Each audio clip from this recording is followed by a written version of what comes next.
Here we go, folks. On 3, 2, 1, we are speaking with the one and only Jason Bieler of course, Saigon Kick, a great band back in the day. What was that? What was that great song from Love Is on the Way? There you go. That's the one. That is the one that you wrote. That's the one why I'm calling you from a very nice house. Yes. So before we get over to all the good stuff, or all the old stuff, I should say, not the good stuff. This is all the good stuff. Jason Bieler and the Baron von BIELSKI Orchestra, Songs for the Apocalypse, coming out January 22nd, 2021. It includes, of course, Clint Lowery, Ricky Sanders, Jeff Scott Soto, Bumblefoot, Pat Badger, Butch Walker, Dave Ellefson, Devin Townsend, a little Canadian content for you, and many, many more. As we say in Montreal, bonjour, Jason. How are you? Man, I couldn't be doing it. I mean, obviously, other than the pandemic and the horror that has wreaked upon the world, on a personal level, I mean, I'm doing fantastic. So I'm really lucky. You're real lucky. So talk to me quickly about the album in the sense that you do have some special guests, but other than their little special moments on the album, this is all you. Everything is you, right? Yeah, I mean, I wrote all this stuff. As I was getting ready to do the record in March, I wanted to my goal was to call all my buddies up, and I assumed that, like, just due to the nature of life or their other recording commitments or things that they were going to do that, you know, most would say couldn't do it right now, and I'd get 3 or 4 of them. I was so thrilled. I mean, everybody said yes. I mean, to the point where there's even more people I was going to try and do something with. You know, I was talking to, Corey Taylor about doing some stuff, and, it's just timing, everything ran out. So, but everybody said yes. So I kind of written all the songs and then piecemealed everything off to everybody. And they were just awesome to contribute their time and their creativity. I'm a fan of all these guys in different ways. So it's just so cool to get to, to me, that was the success of the record really was that. I mean, it's nice that it's being received really well now, and who knows what that means and where it goes from here is great. But to me, to get to make a record with all these guys is just as good as it gets. It really does. So now there's a song on there called Alone in the World, which is absolutely a bona fide single. I mean, that should be on radio across America, across Europe, across Australia, just all over the place. And of course, you've got Jeff Scott Soto singing on that. Talk to me about having Jeff and the importance of how you chose who got to sing what. I mean, strangely, most of these guys were like, Devin wanted to play guitar, obviously he's known just as a creative genius overall, but so the only 2 singers really that guested on the record were Jeff, who was phenomenally, no one needs to introduce how great that guy is, and Benji Webbe from Skindred were really the 2 vocal performances on it. But Jeff gave me my first professional job in music, so like I've known Jeff since I was 18 years old. All right. And obviously we've done a bunch of these little acoustic shows together, just as like really, buds going to hang out and like, have an excuse for a weekend to go nuts and have fun.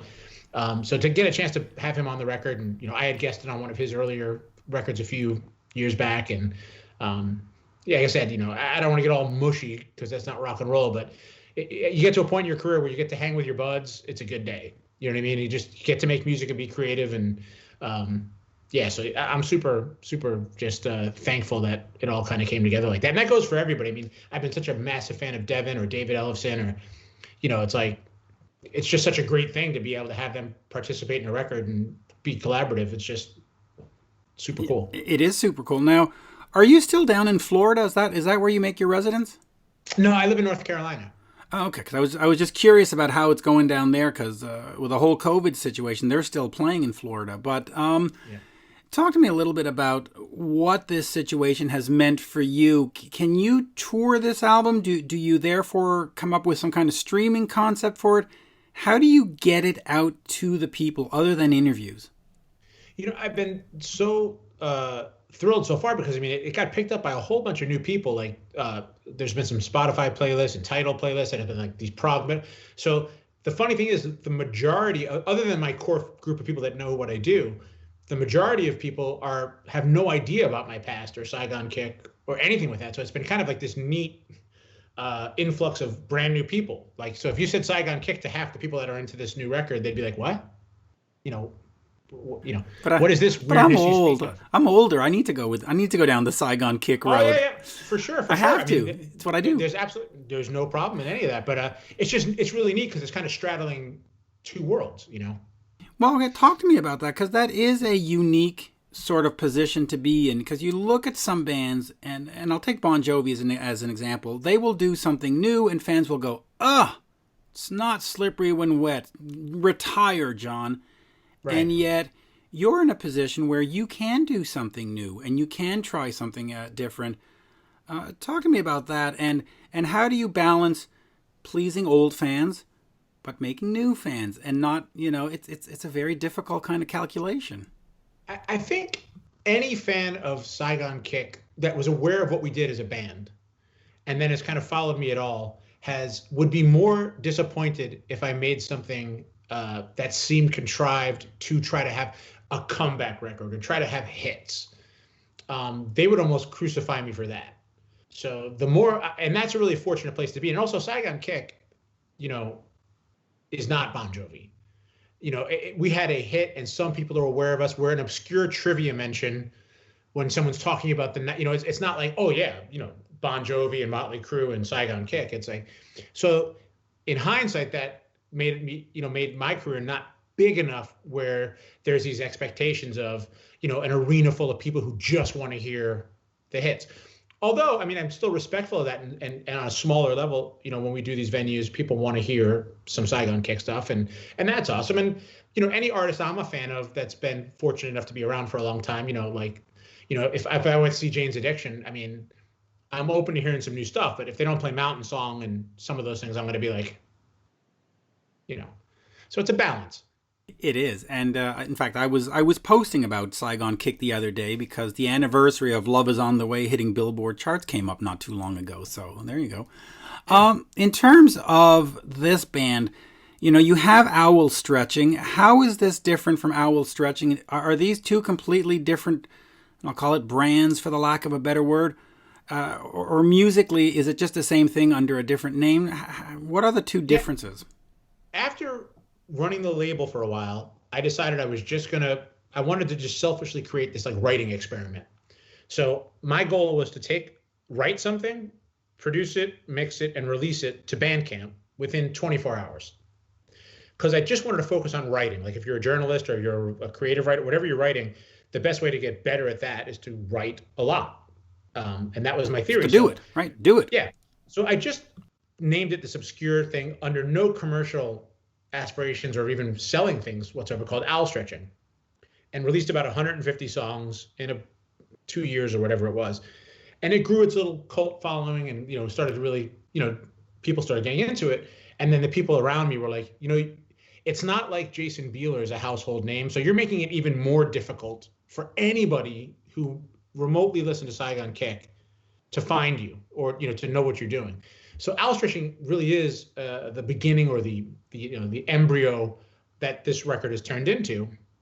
It's just really writing, so it's just more of what I always have done. So I just through pressure of people saying, if you're going to do something, at least for the people that are fans of Saigon Kick who might look for something you're doing, make it so people can be aware. That was a whole real. So. Where do we go from here with this? Is this the first of many? Is this one and done and then on to the next project? How do you sort of move this forward? This is the first of what will be many. My goal is to tour it, which was we talked about it a little bit ago, at some point when it's safe for everybody and that actually becomes a viable possibility.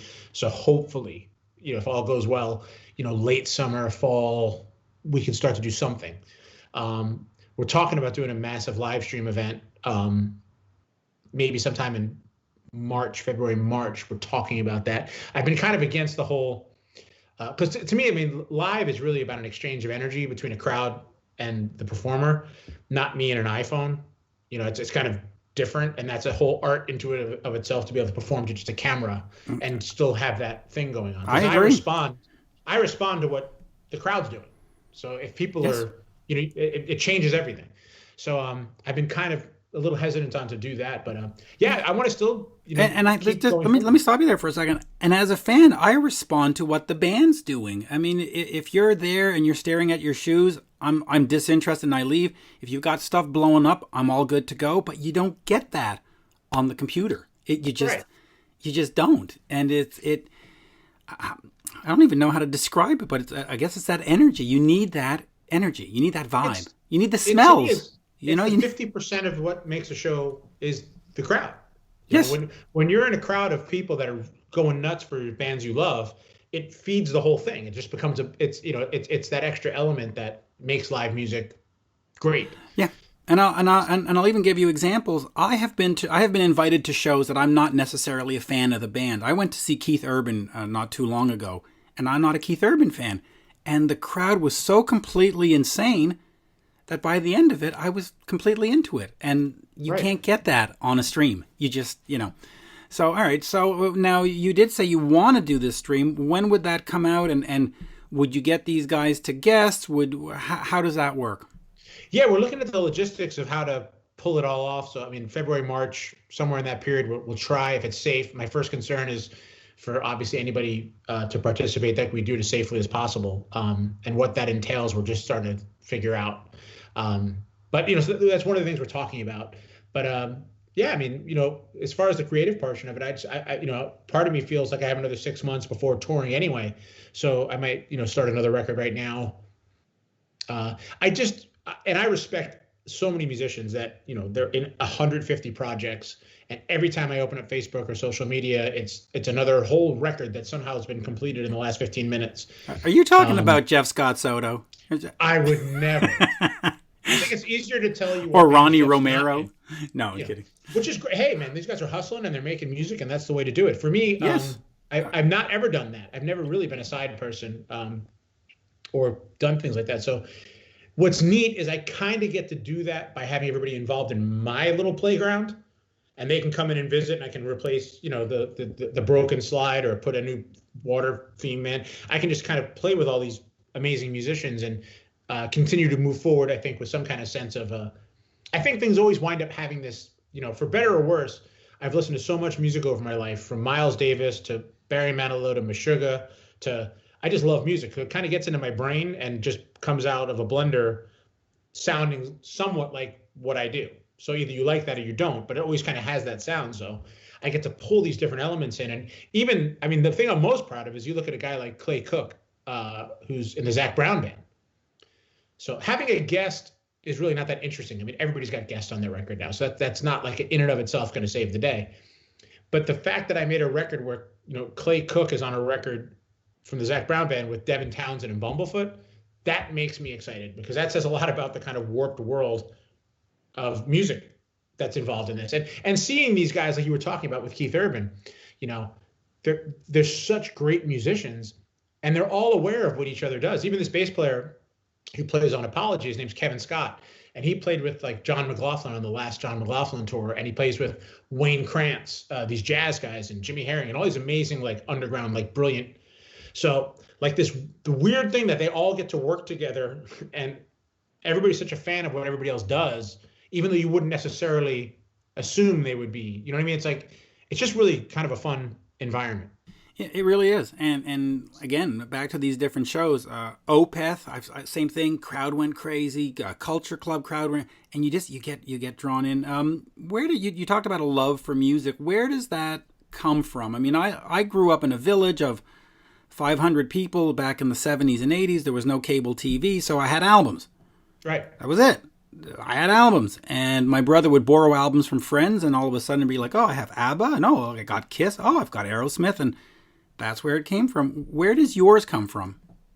Probably pretty similar. I mean, I remember my earliest memories are my parents had some 8-tracks, so they had like the Beatles and the Fifth Dimension and all these different things. And I remember listening in the car to AM, like a lot of the Motown stuff that would be on, so the Supremes and things like that. And then, when I was pretty young, I would guess 8 or 9 when Kiss, like the cool kid in the neighborhood, had a Kiss record, and I was just blown away by that whole thing.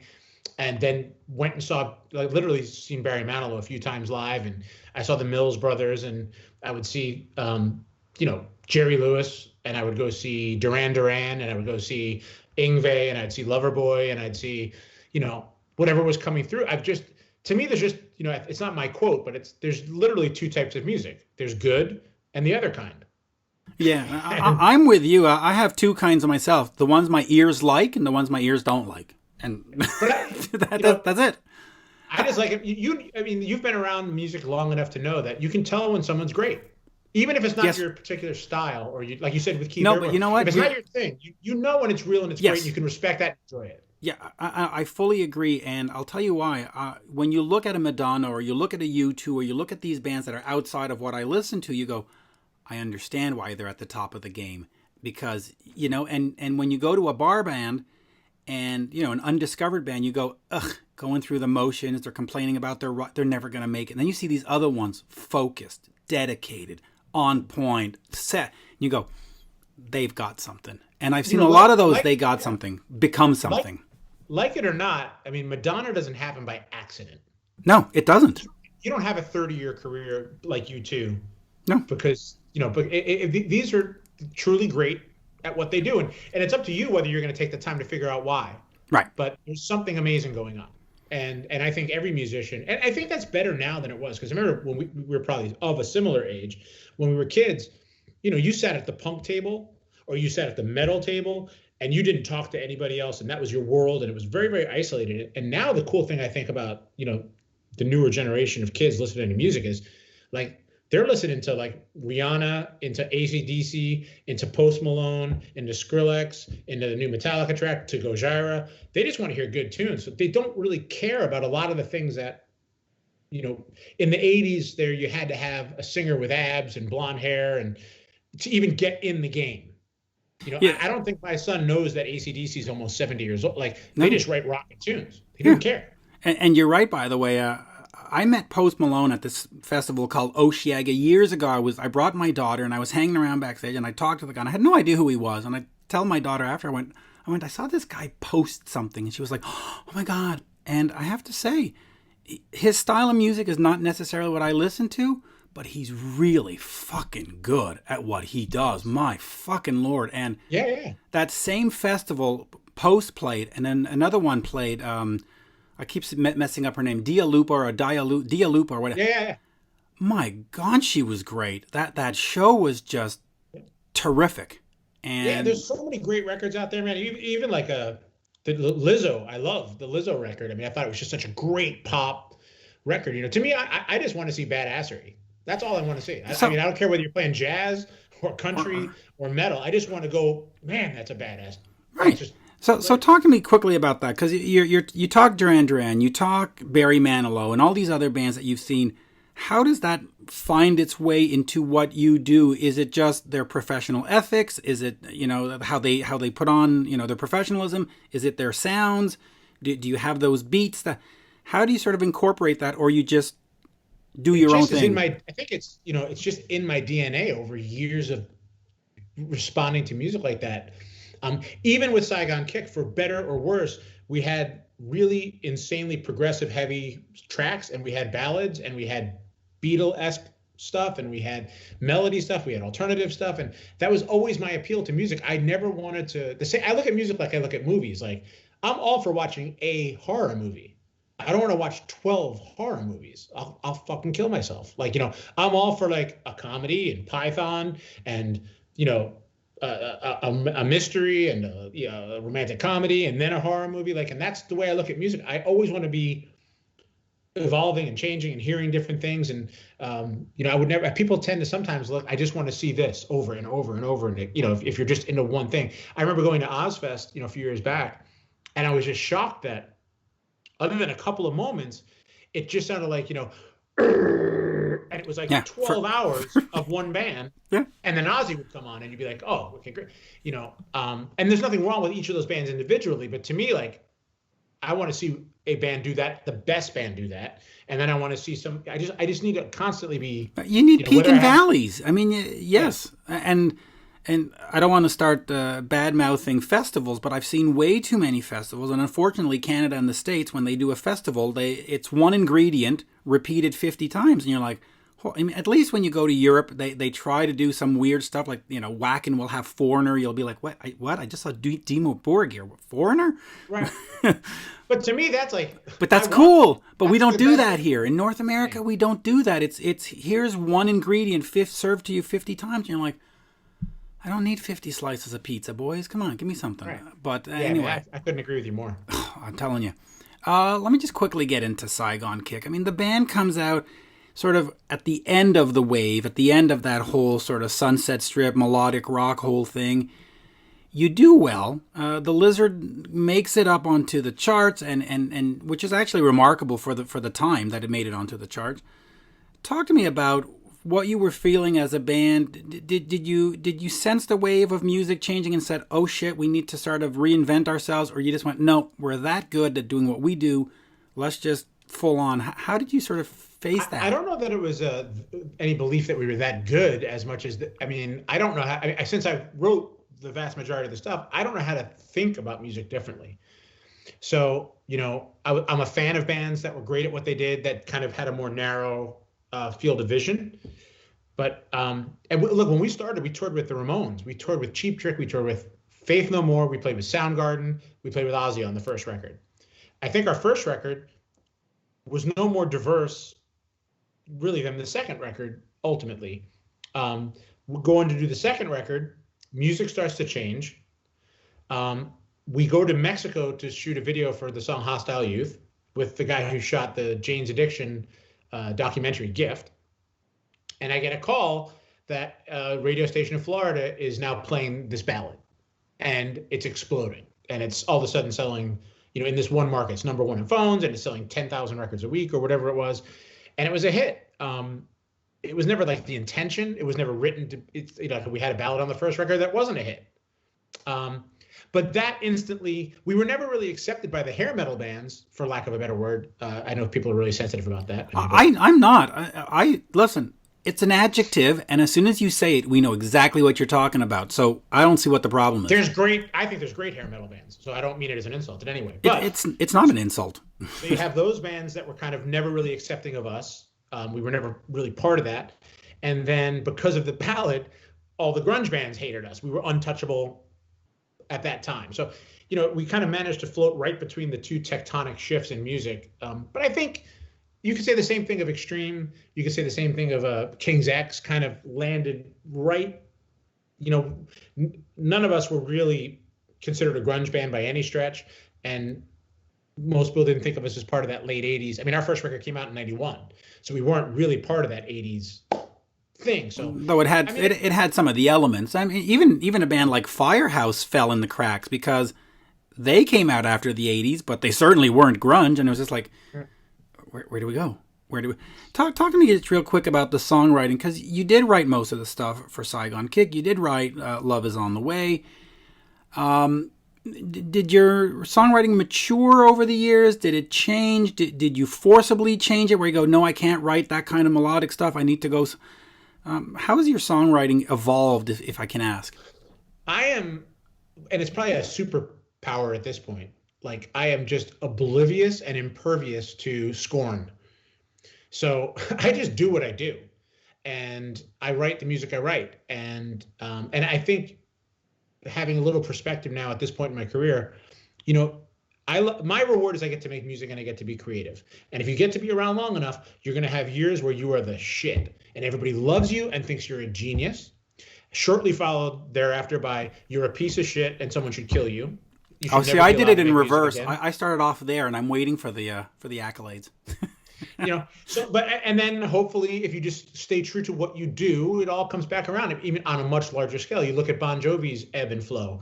They were like the biggest thing in the world. Then all of a sudden it was kind of an untouchable thing. And then all of a sudden again, they're the biggest thing. They're a great rock band. And Def Leppard went through it. And Aerosmith went through it. Scorpions.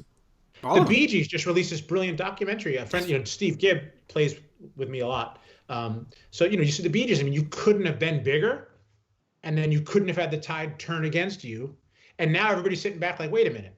That's a brilliant. I mean, they've written 40 like life-changing hits, You can't. So I think to get too happy when things are going amazing is always dangerous in the music business, and to take it to the point where you're like, I can't do this anymore, or I need to totally change, because once you start chasing, you're done. Like if I had seen music changing and then all of a sudden put on like flannel and combat boots and started going doing that thing, I mean, I'd have been killed anyway. It would have never like been real, and it wouldn't have worked. And you just said that, and I started picturing Bret Michaels in combat boots and. Yeah, I mean, and look, I don't fault anybody for trying, because you get a taste of some success, right. And it's addictive. It's nice, the record company's picking you up at limos from the airport, and it's a good feeling, and then all of a sudden it's gone overnight. Like the record company's not sending a car for you anymore, and and everything starts to change. It's really hard to deal with if that is where you're deriving all your pleasure from. You know what I mean? Yeah, let me ask you this. In terms of writing, because you do write a lot, the Owl, not the Owl thing, but the band had, you said, 150 songs. Did you write for other artists? Is that something that interests you, to write the next Katy Perry song, or to write the next Duran Duran song, or to write the next Metallica song? Are you into sharing that and being a songwriter, a Desmond Child? I mean, I love writing music, and I love working with talented people. I fear... and maybe it's just a self-fear, I think what I do tends to be fairly specific. Like I don't even think of myself as a singer. I think I have a sound. But there's some of my favorite artists have sounds, and not like Jeff to me is a singer of just like one of the greatest singers. I wish, literally, when we're on stage together and he starts singing, I feel like I'm about to get kicked off American Idol. Like I feel like it's like, yeah, you have a nice personality, but we're gonna go with Jeff. So you need, but I know I have a sound to what I do, and whether that can be beneficial to another artist or that collaboration could happen. I mean, I love pop music. I love hooks. I love melodies. I'd love to, it's not something I wouldn't do. I just don't know that people go like, that's a sound that would work with me as Katy Perry. I don't know that she's going back through the Saigon Kick catalog looking for her next. You never know. Her next banger. And you did mention that you have a sound. Have you used that sound in anything off screen? Like, have you done any voiceovers? Do you want to be one of those guys who voices cartoons and anything like that? I mean, you look at Brad Gillis. He does a lot, I think, is Fox Sports music. And people don't know that. And you go, oh, Brad Gillis is doing all.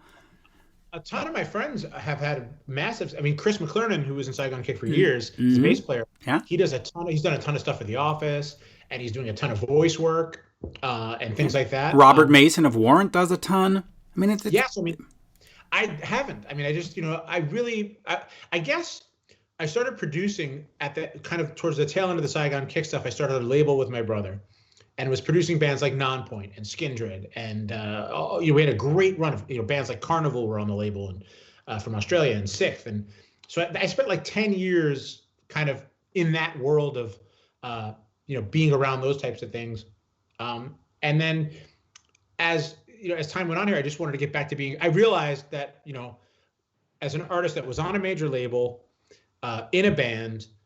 Then I was working at a label, running a label, working with artists, producing artists, dealing with managers and all that stuff. I realized I hate everybody. I hate all bands, all artists, all you and people. Me both. No, I'm better off being by myself. I think so. Talk to me about that creative process. Because when you're writing your own songs and you're doing your own things, like this album here, and then you get a non-point and you're telling them how to do something, or you're maybe pointing out, maybe you should try. Is it the same rush for you creatively? It's a big word.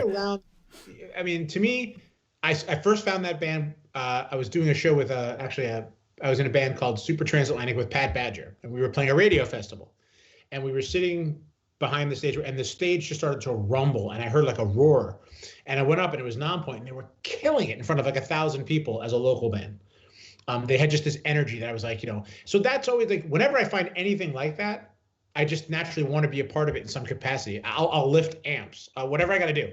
I just, I want to be a part of something like that, and see that. So, to help participate or help to try to say to them, like, look, I've just spent the last chunk of my life playing every venue you're about to play and going to every radio station you're about to go to. And here's the mistakes, I made. And here's what you probably should try to avoid doing, and maybe try to help them just structurally I think for that kind of band, I don't think it's about getting in there and changing it. You know what I mean? Because there's an unbridled just thing about what they're doing. So if you get in there and try to Bob Rock it and make it like this, or Mutt Lang it. Mutt Lang it, yeah. It's not the right production for them. So I was trying to, just guide them a bit. But anyway, yeah, being around that kind of stuff and being involved in any capacity to me is like, that's where I get my buzz in the music business. I mean, that's where it's about. Yeah, you're funny. It's funny that you mentioned Mutt Lang, because I've always said that, Def Leppard didn't make an album with Mutt Lang. Mutt Lang made an album with Def Leppard. It's a Mutt Lang record with Def Leppard playing. And he's brilliant, and he's so brilliant. And all these guys are brilliant. Bob Ezrin. Bob Ezrin does the same thing. Bob Ezrin does Bob Ezrin solo albums featuring Kiss, featuring Alice Cooper, which you can't argue with the results. Can't argue. Well, except maybe The Elder. Yeah, well. We can maybe discuss that. That's a different result. So there you go. And in terms of, just real quick, Phil Veroni, of course, joined Skid Row and ran off with them for a bit and then, did some other stuff. What's it like, just a silly question of the day, just what's it like being in a band with Phil Veroni? High energy dude. I love Phil, by the way. When I was in Saigon Kick, the funny thing is, at most we would drink a beer or two. I mean, we weren't a drug band or a party band, or like things hadn't come off the rails with us. And then we kind of split apart, rather unceremoniously. So I didn't really see Phil's other chunk of life. I wasn't really involved in any of that, other than people telling me this or the other thing. I think he's a super talented guy. I mean, I think he's got a lot of, he's a great drummer, and, I got nothing like, horrible to say. I didn't, we just didn't see eye to eye musically, I think, as things went on. I mean, it was more probably a struggle between me and Matt even than it was with Phil. I mean, Phil, he's a great drummer, and that's proven by him going on, and a lot of people want to still, make music with him. He absolutely is a great drummer. In terms of Saigon Kick, what's next for the band? Is it on permanent hiatus? Is it on we're back in 2021? Where do we go with that? Because it's important. I mean, you have a brand. Yeah. Brand is important. I answer it like this. We put that little a few reunion shows together, whether it was 3 or 4 years ago. We decided to go do New York, LA, whatever we could do. And they were really successful. We didn't kill each other. But I equate it to, you have an ex-girlfriend that you haven't seen in 10 years. And you go to dinner. And the first night you're like, my God, she's beautiful and she's witty. And all these things I remembered were so attractive. But then the second day comes around and you're like, I know why we broke up. I know. There she is. That's the girl and I'm sure they can say the same thing about me. I mean, so it's just, I'm not interested in that process. I'm not saying never, because who knows what the world brings. But for me, we did it. We reunited, tried some stuff. I'm fortunate enough that things are, happening in a nice way for me right now. And that's where my head's focused. I wish them well. If they wanted to do it, I mean, more power to them. And I get it as a fan because, like even saying something like Skid Row, like I'm friends with Scotty, friends with Sebastian. I mean, we're social, I should say. And, but as a fan, I'm like, that's what I want to see, is that band with that lineup. As a human being, I totally get it. Like as a band, I mean, life's too short, and just to do something for the entertainment of other people, what they want. It's like someone saying literally something, that girlfriend you have that you hate? I really liked her. You should go out with her again. Yeah. But what about my life and me being happy with the girl? No. That doesn't matter. You should definitely date her. But the band never officially disbanded at the end of the reunion. You never said, we quit. It just sort of faded away. Yeah, I mean, which is why the question is sort of open. Yeah, it's a valid question. I totally get it. For me, the answer is no. I mean, I have no desire to do it, and I just don't find it creatively stimulating. And I'm sure they could say the same for me and their whole thing. But it's fine. Me, like, I'm the way it is. I'm lucky enough at this point to, have this happening from me in some small, wonderful way. And that's where my head's at. I'm having a wonderful time, and it doesn't get lost on me how lucky. I mean, if you would have told me at this point in my career, a whole new audience would be discovering me and getting written up in all these different prog magazines and like things I would just never in a million years would have thought, I'd be like, it's so amazing. And it seems like I did what I wanted to do musically and stayed true to that. And the tide, like we talked about, comes and goes. At the moment, it appears to be going my way a little bit, and I'm going to ride it for all it's worth and enjoy it and be creative with people that I love and respect. And yeah, it's all good. It's fantastic. And I'll finish on this, and I'll just bring it back to Love Is On The Way, mostly because I'd had that Billboard anniversary not too long ago. When that song hits, do you go back as a songwriter and say, ooh, what was the secret sauce, and let me try to write another few like this? Or does it get to the point where you get interviewers like me that go, oh, I love it, and you just go, oh, fuck, not that fucking song again. Just leave me alone. Like, how do you react to that song as a songwriter and also as the artist when you have a success with it?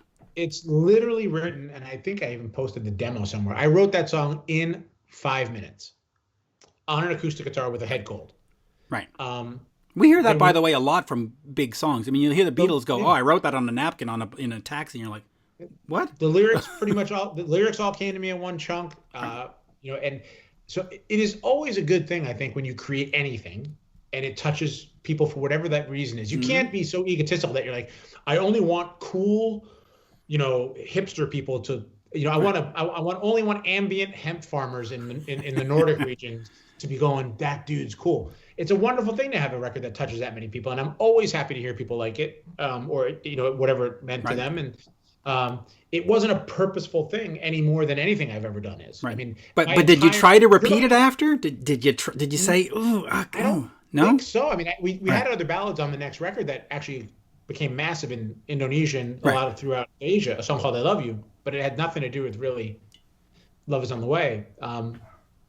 Anymore. I mean, you're looking at my entire career is literally just an accident. One happy accident after. I'm in a laboratory pouring a bunch of stuff together and going, I didn't blow myself up today. It's a good day. And then, eventually, hopefully something great comes out and people respond to it. But yeah, there's no like, if I could only, it was these chord structures with this thing. If I do that again, people, because it never works. I mean, it doesn't. You can vary more than words all you want. It's never going to happen like that again. I mean, it just won't. Even though it's, the great thing about music, and I think the longer I've been doing it is like you realize like how when you're starting to learn how to play guitar, you're like, okay, you learn AC/DC or this song because they're easy, or the Rolling Stones because they're easy. And then I think my dog's trying to dig a hole through the floor. That's okay. Mine's barking downstairs, so it's all good. So you try to, you learn those things, and then you get better, and you get in a rush, and you get in all these kind of really hard things. And then as you get older, you're like, oh my God, like nobody sounds like the Rolling Stones. Nobody sounds like, like AC/DC. Like, I don't care if it's two chords or not. There's something magical that happens. And I think that's true of it. Any hit song, it's like, yes, it might, the Beatles songs, everyone's like, oh, gee, yeah, you go ahead and write it. Go ahead and write Let It Be, and let's see how that turns out. Yeah, try Yesterday. No, it's just funny because I had this conversation with Doug Feger of the Knack years ago, and he said, Mitch, he goes, my Sharona, is a golden albatross. It bought me this house. It bought me this pool, blah, blah, blah. But every time I went to the record company after, they would listen to it and go, yeah, we don't hear another My Sharona. Could you go try again? And it became this really frustrating thing that I was like, I wish I hadn't written this. So, It's funny. Jason Flom was our, an A&R guy. I know Jason. So, yeah, Jason and me are friends till this day.